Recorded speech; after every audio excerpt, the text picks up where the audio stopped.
महालक्ष्मी कथा।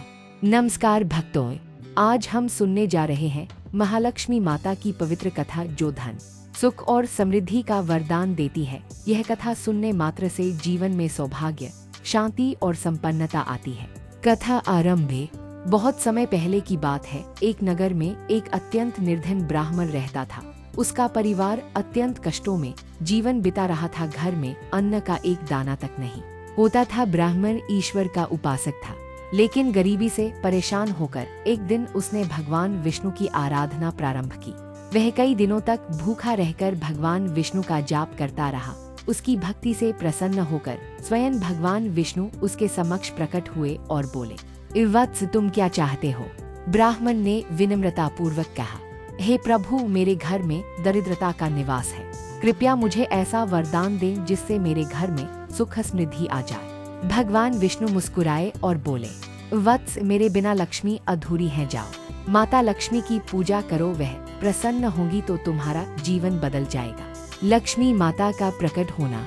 ब्राह्मण ने विष्णु भगवान की आज्ञा का पालन करते हुए लक्ष्मी माता की आराधना आरंभ की। उसने शुक्रवार के दिन व्रत किया, स्नान कर स्वच्छ वस्त्र धारण किए और दीपक जलाकर माता का स्मरण किया।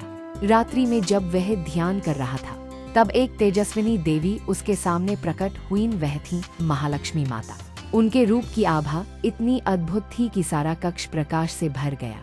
माता बोली, हे ब्राह्मण, तुम्हारी भक्ति से मैं प्रसन्न हूँ, कहो क्या वर चाहो। ब्राह्मण ने हाथ जोड़कर कहा, हे माता, मेरे घर में धन की कमी है। कृपया मुझे ऐसा आशीर्वाद दें कि मेरे परिवार में कभी दरिद्रता न आए।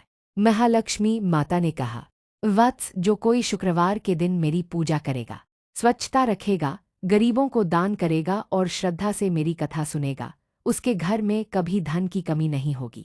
ये कहकर माता ने उसे स्वर्ण कलश और चांदी के सिक्के दिए और अंतर्ध्यान हो गईं। परिणाम, अगले ही दिन ब्राह्मण के घर में चमत्कार हुआ। जहाँ पहले खाली बर्तन थे, वहाँ अन्न से भरे पात्र दिखाई दिए। सोना चांदी के आभूषण मिलने लगे। उसका घर सुख समृद्धि से भर गया।